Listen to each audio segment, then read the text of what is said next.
La suspensión en Cuba de todos los torneos deportivos, con el argumento de la falta de transporte público, expresa el nivel alcanzado por lo que el régimen define como una crisis de combustible.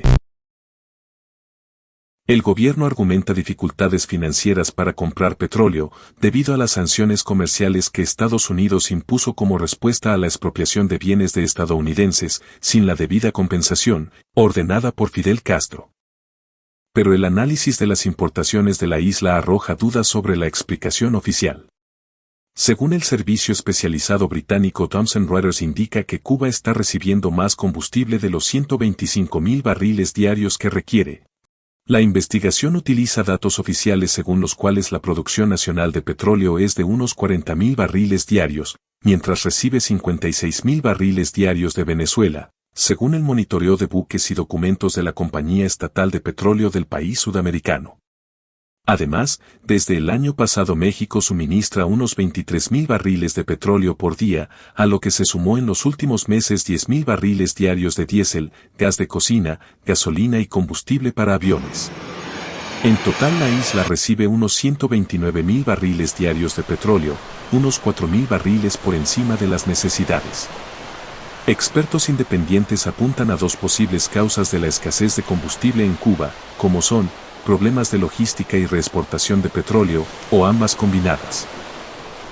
Jorge Piñón, de la Universidad de Texas, dijo a Reuters que el déficit puede deberse a problemas logísticos tras el incendio en 2022 de la terminal de almacenamiento de petróleo de Matanzas, a lo que se suma que solo hay una refinería funcionando.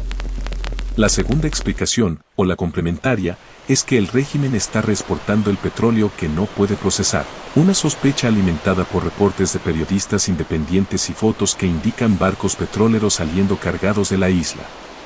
En mayo de 2023 fuentes vinculadas a la industria petroquímica cubana dijeron al Diario de Cuba que el buque Cálida, con bandera de Malta, salió cargado de la base de supertanqueros de Matanzas.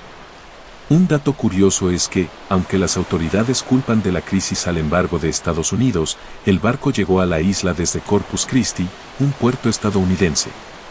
Luego la televisión local reportó que junto al Cálida, estaba atracado un buque fantasma que, según las autoridades, transportó combustible, descargado a tierra y, a otro buque, cuyo nombre evitaron mostrar. Sin embargo, pese a los reportes de que la isla tiene suficiente petróleo, la ausencia de espectáculos deportivos se sumó a los cortes de electricidad diarios, y el largo tiempo de espera para cargar combustible en las gasolineras, parte de la misteriosa crisis de combustible.